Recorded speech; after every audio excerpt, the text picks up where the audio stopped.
गुरुवर कबीर के भजन की कुछ पंक्तियां हैं।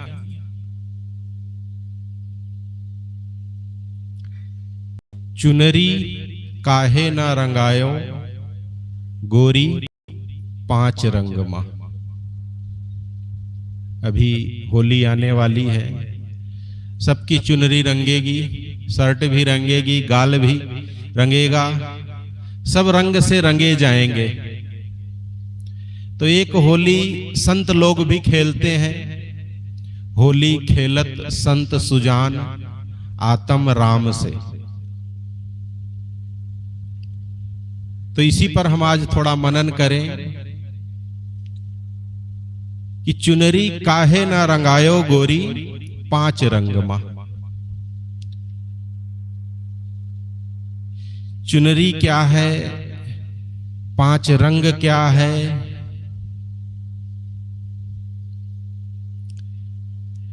भजन तो हम बहुत दिनों से सुने हैं, लेकिन हम इसका भाव और अर्थ नहीं जान पाते हैं।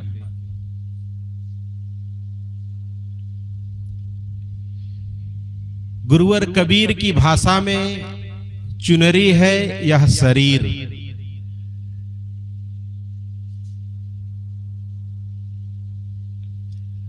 गुरुवर कबीर कहते हैं कि इस शरीर को तुमने पांच सद्गुण रूपी रंगों से क्यों नहीं रंगा? हर व्यक्ति से वो प्रश्न पूछते हैं, चुनरी काहे ना रंगायो गोरी पांच रंग मां। अभी होली आ रही है, हम सबको इस पांच सद्गुणों के रंग से अपने आप को जरूर रंगना है। ये पांच सद्गुण क्या है? दया, क्षमा, धीरज, शील, विचार, प्रेम। आज के जीवन में मनुष्य के क्या चीज की कमी है? इन्हीं सद्गुणों की कमी है। सब कुछ तो है लेकिन गुण नहीं है। क्या खाना चाहिए उसे पता नहीं है, क्या पीना चाहिए उसे पता नहीं है, क्या बोलना चाहिए उसे पता नहीं है, क्या करना चाहिए उसे पता नहीं है। इसलिए गुरुवर कबीर को कहना पड़ा, इस तुम अपने मानव शरीर रूपी चुनरी को सद्गुणों के रंग से क्यों नहीं रंगते हो? अगर मनुष्य के अंदर सद्गुण ना हो तो मनुष्य नहीं कहा जा सकता है उसे। वो भी जानवर है, राक्षस है। अगर सद्गुण नहीं है, गुण नहीं है तो किस काम का? दया नहीं है उसके अंदर तो उसे मनुष्य कहेंगे? नहीं कहा जा सकता है। हम सबको अपने जीवन को सद्गुणों से रंगना है। इस होली में संकल्प लें कि इस बार जब हम होली खेलेंगे तो बाहर तन को ही नहीं, अपने मन को, अपनी आत्मा को भी रंगेंगे। किसमें? सद्गुणों में, सद्विचारों में, सत्संग में। अभी तक हमने जो रंग चढ़ाया है अपने जीवन पर, वो रंग है ईर्ष्या का, राग का, द्वेष का, जलन का, लड़ाई का, झगड़े का। क्या किए हैं आज तक? हमारे घर में, हमारे परिवार में क्या चीज की कमी है? आए दिन लोगों में झगड़ा होता रहता है, एक दूसरे से लड़ते रहते हैं। एक ही मां से उत्पन्न हुए दो भाई शादी होने के बाद ज्यादा दिन तक आपस में बैठकर भोजन नहीं खा पाते। क्यों? प्रेम की कमी हो जाती है। कोई दूसरा रंग चढ़ जाता है, अहंकार का। सास बहू के जीवन में जो प्रेम होना चाहिए, क्या वो है? एक दूसरे को लोग देखना नहीं चाहते हैं। लोग कहते हैं दूल्हा और दुल्हन की जोड़ी मिलाई जाती है शादी के पहले। लेकिन आजकल संत लोग कहते हैं दूल्हा दुल्हन से ज्यादा सास बहू की जोड़ी मिला लेना चाहिए। बैठेगी उनके साथ उनकी कि नहीं। हर घर की कहानी है कि सास बहू में बैठता ही नहीं है। सास कुछ कह दी, बहू मुंह फुला ली, बहू कुछ कह दी, सास फुला ली। आए दिन झगड़ा होता रहता है प्रेम की कमी के कारण। जहां होना चाहिए प्रेम, वहां हो रही है लड़ाई, दुश्मनी। संतजन कहानी सुनाते हैं कि एक घर में एक बहू अपनी सासू मां से बहुत परेशान हो गई थी। होता है बहुत लोग परेशान होंगे और इस परेशानी का कोई समस्या और कोई समाधान नहीं मिलता है कि समस्या से कैसे निजात पाया जाए, कैसे छुट्टी पाई जाए। तो बहुत परेशान थी वो अपनी सासू मां से। आए दिन लड़ाई होती रहती थी, बिना लड़ाई हुए भोजन नहीं खाते थे। कोई भोजन बन के रखा है, पहले एक बार लड़ाई हो जाती कस के कोई बात को लेके, तब भोजन पारस किया जाता। ऐसा करते करते कई वर्ष बीत गए। बहू को समझ में आ गया कि अब हमें जिंदगी भर लड़के ही जीवन जीना है और इस घर में जब तक रहूंगी तब तक लड़ाई करके ही हमें भोजन मिलेगा। अपने पति से कहती, देखो मैं तो ऐसे में नहीं गुजारा कर सकती, मुझे लेकर के कहीं तुम बाहर रहो, शहर में बाजार में किराए पर कमरा लेकर के। मैं तुम्हारी मां के साथ जीवन नहीं निपटा सकती। बेटे ने कहा, देखो मैं अपनी मां का अकेला हूं, चाहे जो हो जाए लेकिन मैं मां को नहीं छोड़ सकता। तुम्हें अगर नहीं पसंद है तो जाओ अपने पिताजी के घर में रहो, लेकिन मैं मां को नहीं छोड़ूंगा। अब क्या करे बिचारी और मजबूर। उसी घर में दोनों रहे और खूब तू मैं हो। अंत में बहू ने सोचा कि इस बुढ़िया मां को रास्ते से हटाने के लिए कौन सा उपाय करूं कि हमारे रास्ते से हट जाएं। बहुत विचार की, बहुत लोगों से सलाह ली कि अगर हम इनके भोजन में दवा मिला दें कोई चूहा की और खा लें, चुपचाप सो जाएं, शांत हो जाएं, छुट्टी मिले, हम भी चैन से रहें। लेकिन आजकल तो एक से एक जांच होती है, मरने के बाद भी पोस्टमार्टम होता है और सब पता चल जाएगा क्या खा के मरी है और कौन खिलाया है, सब पता चल जाएगा। हम पकड़ जाएंगे और जिंदगी भर जेल में रहेंगे। वो सोचा ये भी करना उचित नहीं है। एक बार ऐसे गांव में सत्संग हुआ, संत लोग आए, संत लोग बताए कि सत्संग सारी समस्याओं का समाधान है।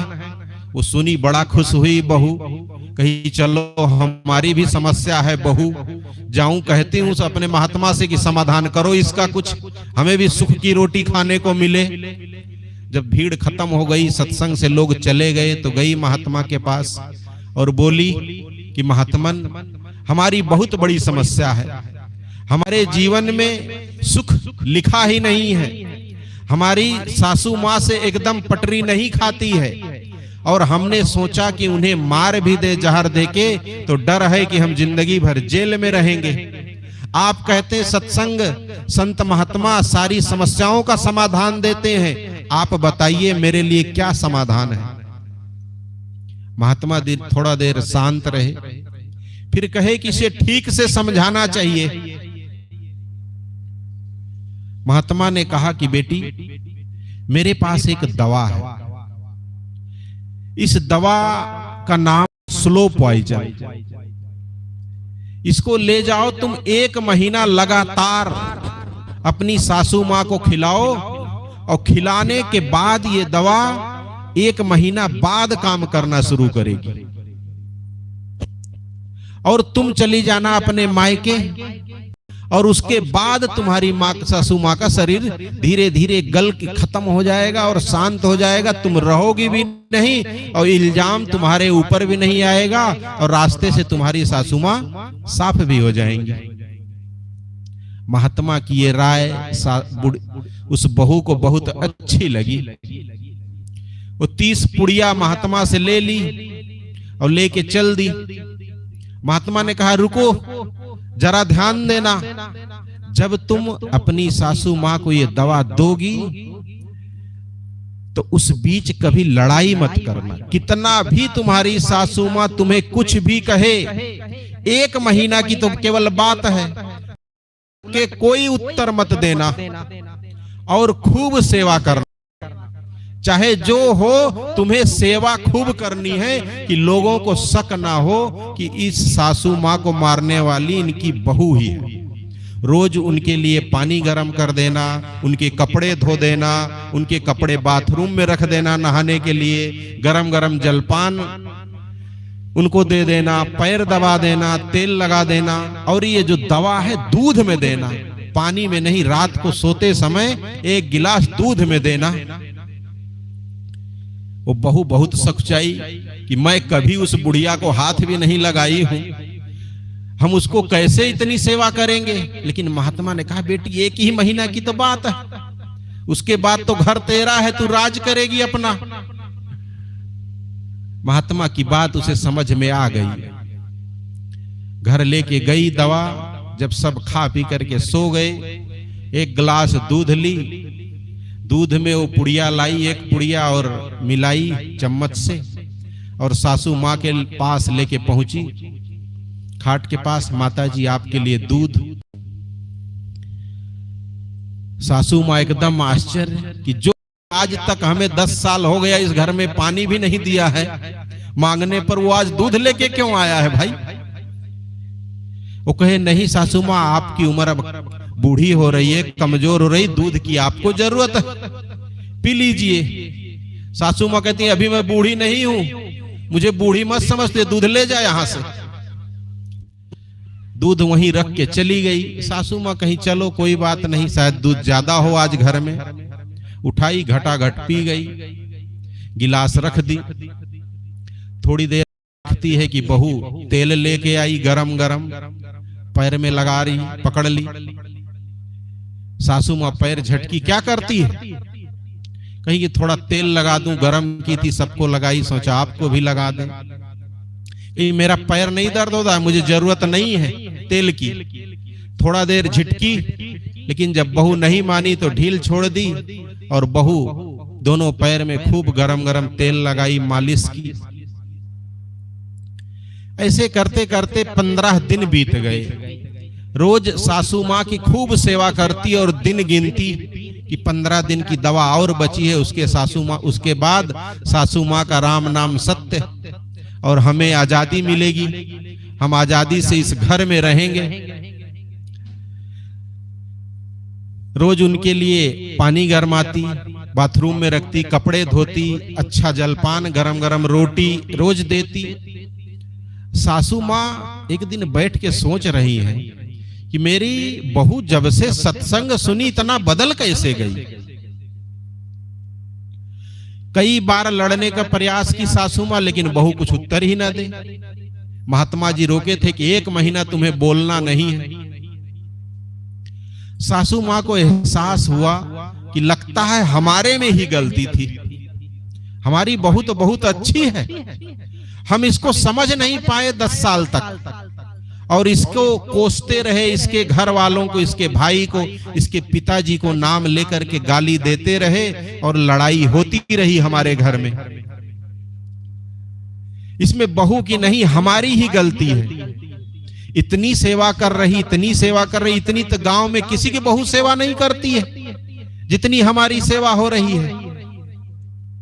अब जब कभी सासू माँ बाजार जाएं तो अपने बहू के लिए कुछ खाने के लिए ले आए, कभी बाल में लगाने वाला, कभी कान में पहनने के लिए, कभी नाक में पहनने के लिए 2-4 रुपए की चीजें खरीद के ले आए बहू के लिए कि हमारे घर में एक बहू है, और ला करके उस बहू को दे दें। बहू ले ले और दिन गिने कि 5 दिन और बचा है, उसके बाद तो हम अपने घर चले और सासू माँ स्वर्गधाम चली और हमारा रास्ता साफ। सासू माँ को लगा कि जब इतनी अच्छी हमें 2 रोटी गरम गरम मिल रही है तो हमें अब और क्या चाहिए इस बुढ़ापा में। आस पड़ोस में जब भी वो और महिलाओं के साथ बैठती तो अपने बहू की खूब प्रशंसा करती, कहती हमारी बहू बहू नहीं है, हीरा है। हम उसको समझ नहीं पाए 10 साल और खूब उसको उल्टा सीधा कहते रहे, जिसके कारण हमारे घर में खूब कलेश मचा रहा, खूब लड़ाई होती रही। लेकिन अब हमारा घर बहुत अच्छा हो गया, इतनी सेवा करती, इतनी सेवा कि गांव में किसी की बहू ऐसी है ही नहीं। खूब प्रशंसा करने लगी अपनी बहू की। एक दिन सासू माँ को लगा कि अब हमें कभी भी अपने बहू को कुछ भला बुरा नहीं कहना है। ये अपने माँ बाप को, पिता को छोड़कर हमारे यहाँ आई है, हमारी इतनी सेवा कर रही है, इस घर को अपना समझती, हमें गरम रोटी बना के देती है। बहू को बुलाई कि बहू इधर आ, कंधे पर हाथ रखी और ले गई एकदम अंदर कोठरी में।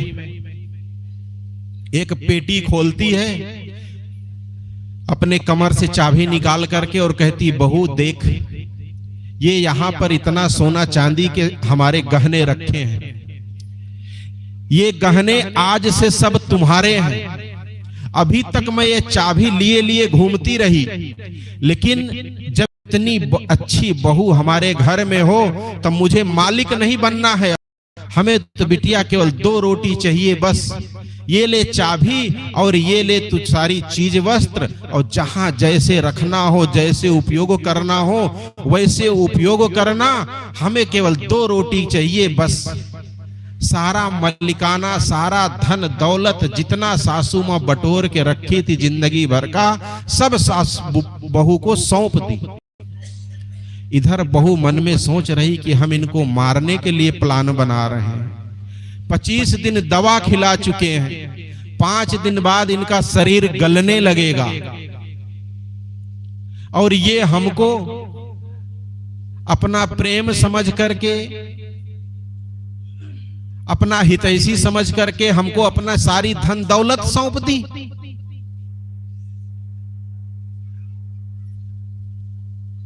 बहू जब रात में सोई तो उसे बहुत गलानी होने लगी कि इतनी अच्छी सासू मां कि हमको सब कुछ सौंप दी। हम तो इनको मारने को सोच रहे थे, इनसे दिखावे का प्रेम कर रहे थे कि 1 महीना प्रेम करना है बस, उसके बाद तो हम राज करेंगे।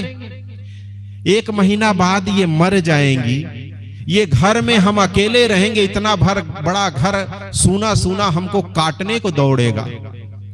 पति तो दिन भर बाहर कमाने को चले जाते हैं और हम अकेले इस घर में रहेंगे। अगर ऐसे ही बहू, ऐसे ही सासू माँ जैसे व्यवहार कर रही हैं और जैसे मैं सेवा कर रही हूं, ऐसे अगर आजीवन करती रहूं तो क्या बुराई है।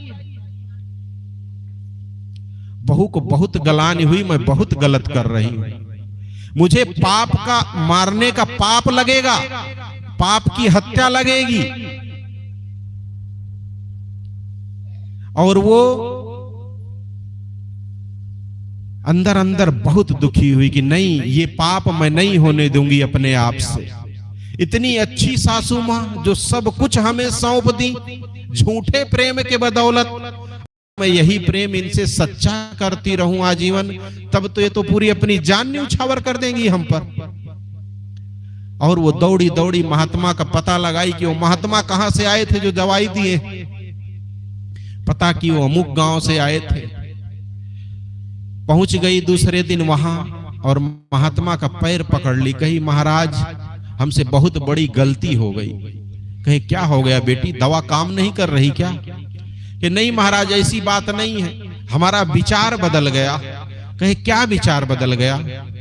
कहे कि हम अपनी सासू माँ को अब मारना नहीं चाहते हैं। कहे क्यों, क्या हुआ?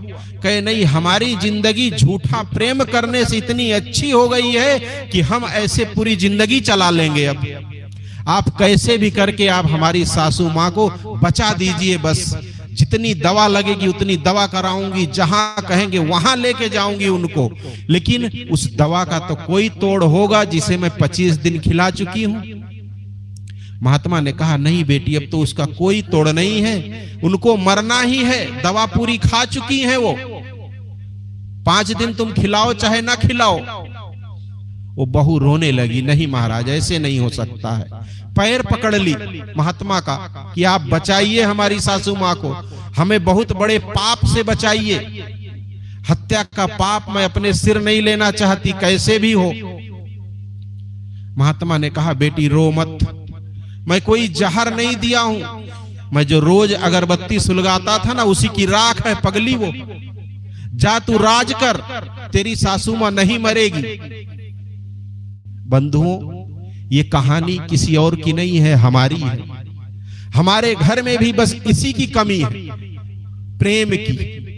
प्रेम का रंग नहीं चढ़ा है। महात्मा ने केवल उसके जीवन में 30 दिन के लिए आश्वासन दिया कि तू झूठा प्रेम करके दिखा। अपने जीवन में केवल 30 दिन के लिए तू झूठा प्रेम का रंग चढ़ा ले, फिर देख जिंदगी क्या होगी। बंधुओं अगर हम सबका भी जीवन भर के लिए इस प्रेम के रंग में रंग जाए, तब जो बहू अपनी सासू मां से नफरत करती थी उसके मन में जब प्रेम का रंग चढ़ा, अपनी सासू मां से प्रेम हुआ, तो जिंदगी कैसे उसे स्वर्ग लगने लगी। जो जिंदगी उसे जीना एकदम दूभर कर दी थी। तो बंधुओं जरूरत है कि हम सद्गुणों का रंग अपने जीवन में चढ़ाएं, अपनी आत्मा को रंगे प्रेम के रंग में, सद्गुणों के रंग में। अभी होली आ रही है, हम रंग बिरंगीन रंगों से रंगेंगे अपने आप को। यहां संत लोग कहते हैं, गुरुजन कहते हैं, कबीर साहब कहते हैं कि तुम अपने जीवन को सद्गुणों से भी रंग लेना, ज्ञान के रंग से भी रंग लेना, प्रेम के भी रंग से रंग लेना, दया के रंग से भी रंग लेना, क्षमा के रंग से भी रंग लेना। ये रंग कहां मिलेगा, किस दुकान पर मिलेगा? ये रंग केवल सत्संग में मिल सकता है, संतों के बाजार में मिल सकता है, अध्यात्म में मिल सकता है। तो बंधुओं जरूरत है कि हम इस सत्संग के लिए अपने जीवन का अमूल्य से अमूल्य समय निकाल कर सत्संग में दें।